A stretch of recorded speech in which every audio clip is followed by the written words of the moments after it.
Good afternoon, everyone. As Rafi said, I'm Bernie Yaffe, and I'm both delighted and honoured to be stood here this afternoon as Chair of the Fed, welcoming you to the London launch of My Voice. You may, however, be wondering what a northern-based care organisation is doing wandering 200 miles from home talking to you about its unique Holocaust remembrance and educational initiative. So firstly, let me tell you a bit about the Fed, which will hopefully go a long way to answering that question. Our roots can be traced back to the late 1800s and the two major social care charities at the time, the Manchester Jewish Board of Guardians and the Home for Aged and Needy Jews, which was founded by the then Bread, Meat and Coal Society, and which for a time was also known as the Home for Incurable Jews. You get a very strong sense from those descriptors of what each organisation did, and those concepts, in theory, have really not changed in principle over the last 150 years, although it didn't take them long to drop the incurable, because it wasn't that great for business. Fast forward to 2009, when the then incarnations of those two historic organisations, Heathlands and the Manchester Jewish Federation, merged to form the Federation of Jewish Services, or the Fed as we are more widely known today, and the creation of the largest Jewish social care charity outside of London. Housed at our 5-acre site at Heathlands in Prestwich, North Manchester, the village is our state-of-the-art care home providing residential, nursing, dementia and end-of-life care for approximately nowadays 100 people. In addition, we operate an independent living wing, Moorview, for 30 tenants, as well as a children's centre, a community cafe, a hairdresser, and many other facilities that ensure our residents feel safe and secure and very much at home. We are especially proud of our Heathlands Shul, which not only caters for those on site, but widely used by the community in general, running a full programme of services 365 days a year, where often you will find a couple of hundred people packed as congregants. We're home too to Chai Cancer Care, who have a full suite of services on site, in addition to the Bury Integrated Care Team, which is a unique and innovative partnership we have with the NHS. We also run a bar and bat mitzvah volunteering programme, which is now in its third year, as well as a creche, toddler groups, coffee stops, regular drop-in, and in fact much, much more.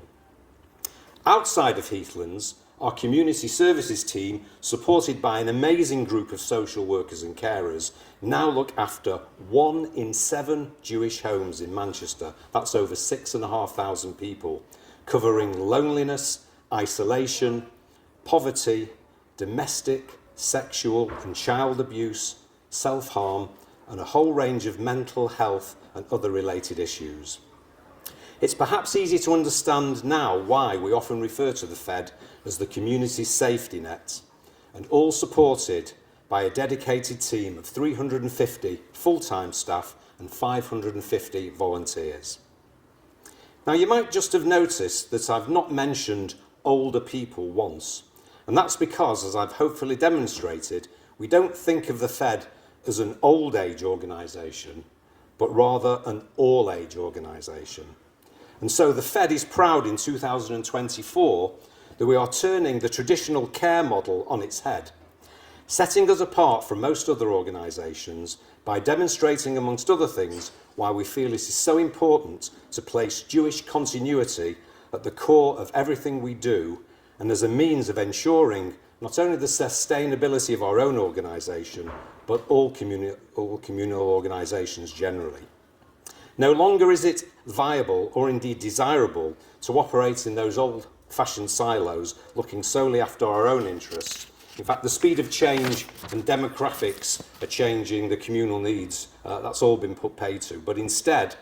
the modus operandi needs to be one of partnership and collaboration with others, so that we become more agile, flexible, adaptable, and willing to recognise, address and satisfy those changing needs in the community. Those are the key characteristics of sustainable organisations. Juliet will shortly run through the history in more detail of My Voice, but the Fed's intergenerational strategy, strong volunteering ethos, and expertise we've developed over many years as a social care charity were pivotal to us in helping us start and run this project, and allowed us to sensitively pair the experience of a large volunteer-led project with the provision of a safe outlet for each of our survivors to tell their own stories in the manner they wished. And put simply, that really is the beauty of My Voice. We're so proud of having published 42 books to date, and with 16 and rising in production, the impact they are now having to have on Holocaust remembrance and education, not only up and down the country, but also what they're having internationally as well. We're proud too to have won the late Queen's Award for Volunteering in 2021, and that the books are now in the Yad Vashem Library, the Israel National Library, the Vienna Holocaust Library, John Ryland's Manchester University Library, the University of Vienna Library, and from 2 days ago, the Parks Institute at the University of Southampton. We're also excited that the collection will now be available in paperback and e-editions from the end of July in partnership with the Manchester University Press. And I know a number of our partners are here with us today, and so we thank you so much for joining us. Moreover, we were really absolutely thrilled recently when we received National Lottery Heritage funding for My Voice, which had provided an extended platform for our partnership with Yad Vashem UK after we cemented that 12 months ago, and the fruits of which we're now starting to see. In fact, our actual relationship with Yad Vashem started early on in the project when a fortuitous visit to the Fed in Manchester by the then Director General, Doric Novak, gave us the opportunity of presenting the first 9 books to the library. Doric really did see the merit of My Voice, observing the special way the stories had been captured and their significance for remembrance and educational purposes. And that is why we were absolutely delighted and proud when Yad Vashem UK approached us as a credible partner to extend the My Voice project south. Today's London launch and our partnership with Yad Vashem UK makes us so very excited to start expanding our existing relationships, as well as developing new ones too, with a range of incredible Holocaust remembrance and educational institutions up and down the country to ensure the messages that we are learning from My Voice are shared more widely